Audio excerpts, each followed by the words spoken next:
Assalamu alaikum guys, welcome back. Let's get into it. Obviously, the United Kingdom is going to make its decision. We have no plans to recognize a Palestinian state. I don't know what it would mean to really recognize a Palestinian state, given the lack of a functional government there. You know, what the president has made very clear is our two goals are very simple right now vis-a-vis the situation in Israel and Gaza. Number one, we want to make it so that Hamas cannot attack innocent Israeli civilians ever again, and we think that has to come through the eradication of Hamas. Second, the president has been very moved by these terrible images of the humanitarian crisis in Gaza, so we want to make sure that we solve that problem. I think all of us can work on how to solve that problem. Obviously, it's not an easy problem to solve, or it would have already been dealt with, but we share, I think, that focus and that goal. We may have some disagreements about how exactly to accomplish that goal. No, the thing is, we know this, that the fact that they're funding Israel, there's no way that they believe a Palestinian state should exist. You know, they're basically funded by AIPAC. AIPAC controls America, and by definition, AIPAC is Zionist, which makes America a Zionist nation. I mean, if you think about it, I think Ted Baker, he's one of those American politicians. He openly admits that, Israel is a blessed land of God or something like that. And if you bless Israel, you'll be blessed.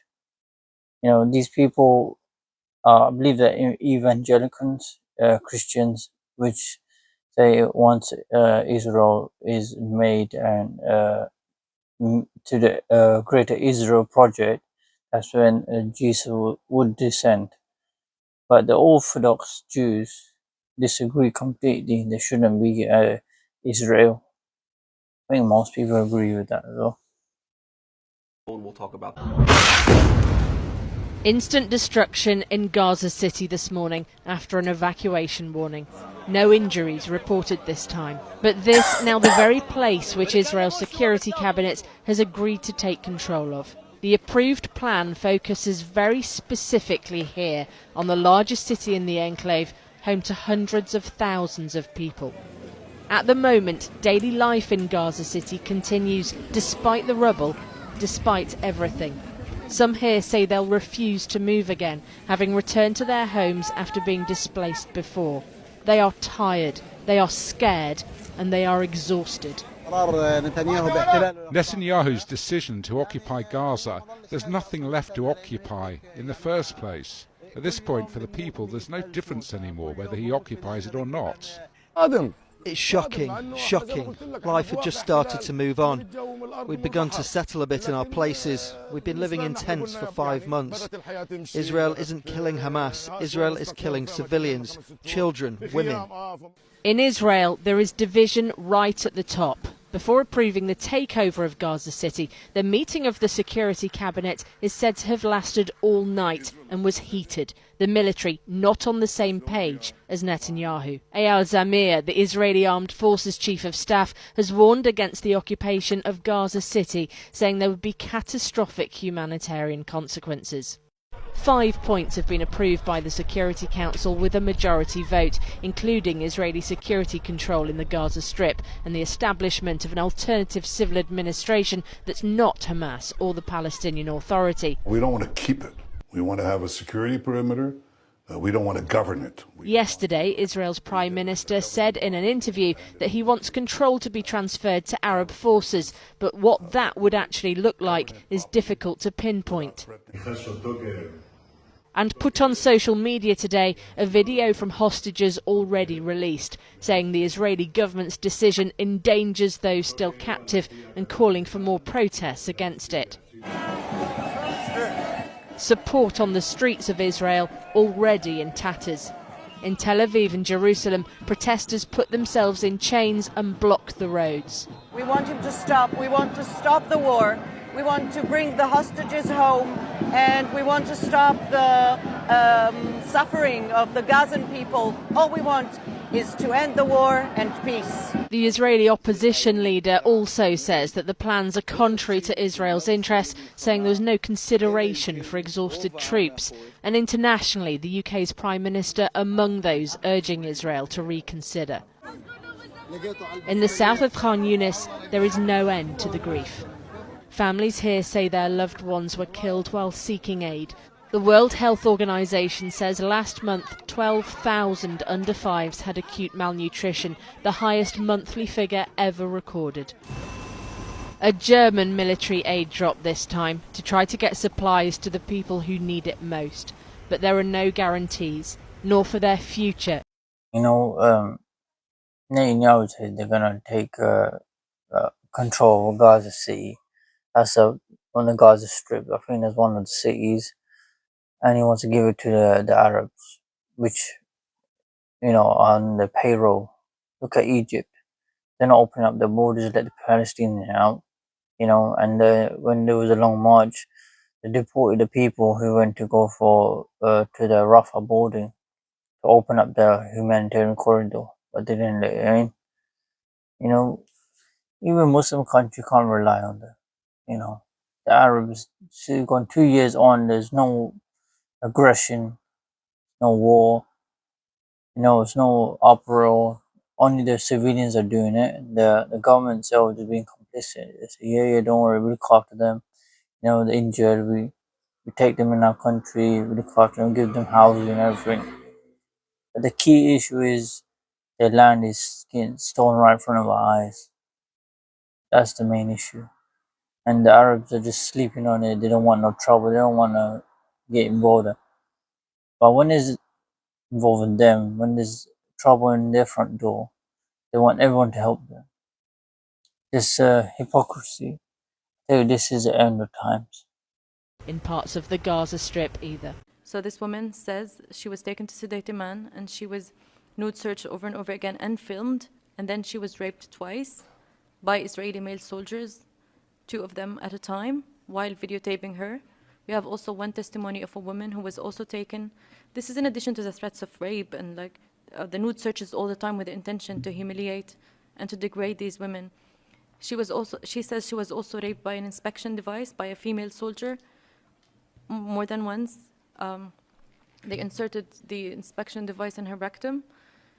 We have also one testimony of a woman saying that she was strip searched and they would beat her on her behind and they would humiliate her in front of each other.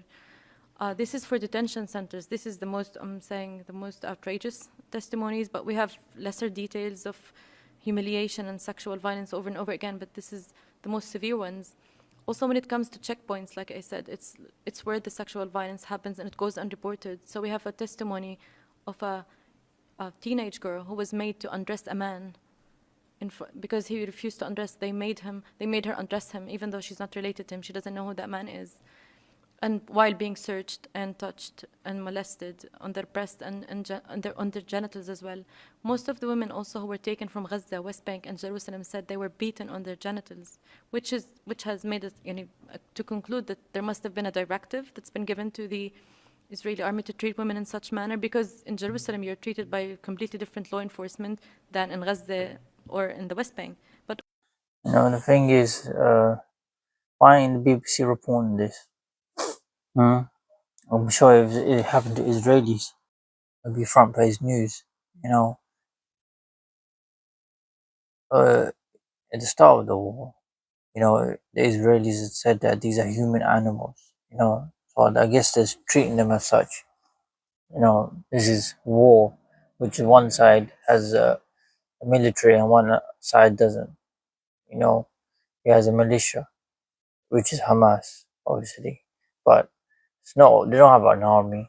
They don't have nukes that thingy Israeli does. So who's really afraid?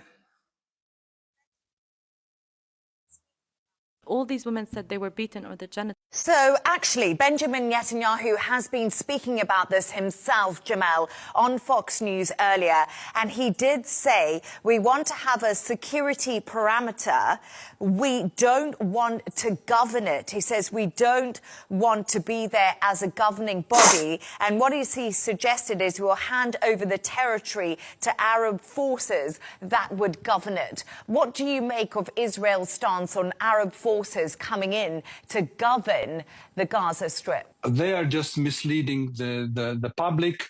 I recall a famous statement from the Israeli Defense Force back on the 27th of October, when the military offensive has started, he said that this operation will last probably until January 24th. And they were preparing their audience, their public in Israel, for a very long campaign.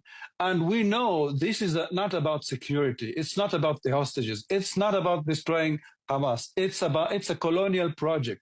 It's a colonial project because Israel wants to occupy Gaza and colonize it once again. Unfortunately, they seem to have green light from the United States, and we hope this will change because occupation is not the solution, and the military approach is the major part of the problem. It's not the solution. Israel has been trying to solve this problem militarily since 1948, and it has worsened the situation. There must be a political solution based on the terms of reference of the international legitimacy to create a Palestinian state on the borders of 1960. And Shabbos, I just watched the panel with you and you lied through your teeth the entire time. You even said, fact check me on something. You said that Pierce asked you if the proportion of children killed was higher in Gaza than it was in other wars. And you said that it was as high in other wars. And you named the Syrian Civil War, Vietnam, and Korea. Unfortunately, the stats don't back you up. And the proportion of children killed in all of those wars was lower. I can go over the stats with you, but was lower than the proportion of children killed in Gaza. So we have an active genocide going on. It is actually illegal for the United States to support this genocide. It violates the Leahy Law. It violates the Foreign Assistance Act. It is a threat to every living person, basically. And of course, ironically, now I don't speak out because this has a dangerous effect on Jews. It does have a dangerous effect on Jews. I speak out because I believe that Palestinians are human beings with human rights. I also speak out because Israel doesn't get to speak for all Jews. But the irony is that for all the people like you who talk about Jewish safety, the irony is that you are making Jews less safe. Israel is making Jews less safe. AIPAC is making Jews less safe. The ADL is making Jews less safe. And you're engaging in the anti-Semitic trope of equating Jewishness with Zionism. Every time that you claim that all Jews have to be Zionists or that it's anti-Semitic to be anti-Zionist, you are leaning into that dual loyalty trope, which claims that all Jews are a monolith and we all support Israel. There is multiple organizations distributing aid in Gaza. Hamas is stealing from the UN, is stealing from the other international aid groups, but not from GHF, which is why Hamas wants GHF dismantled. No, two Israeli officials have admitted that there's no evidence of Hamas doing that, by the way. And 170 NGOs and aid organizations have said that GHF needs to be dismantled. What's their ulterior motive? I think it's been a complete shambles. But Benjamin, do you believe that any Palestinian children are severely hungry? It would appear to be the case, yes. I see the same image as you do, and it's heartbreaking. But we have to ask ourselves, who's at fault for that? Israel. Who? Oh, really? Who's this Katie? She's really sick, you know. I like her. She's an Israeli. All those people in the panel are Israeli, 7 pairs Morgan. And they can't really call Israeli anti-Semite. So, you know, what can you say? If me and you were on the panel who are not Jews or Israeli, you know, they will call us anti-Semite. Apparently, we don't really care now. To this stage, 2 years in, creating genocide, we can see the images right in front of our face. Anyways, I'm going to end the video there. If you're new to the channel, please like, share, and subscribe. Assalamu alaikum.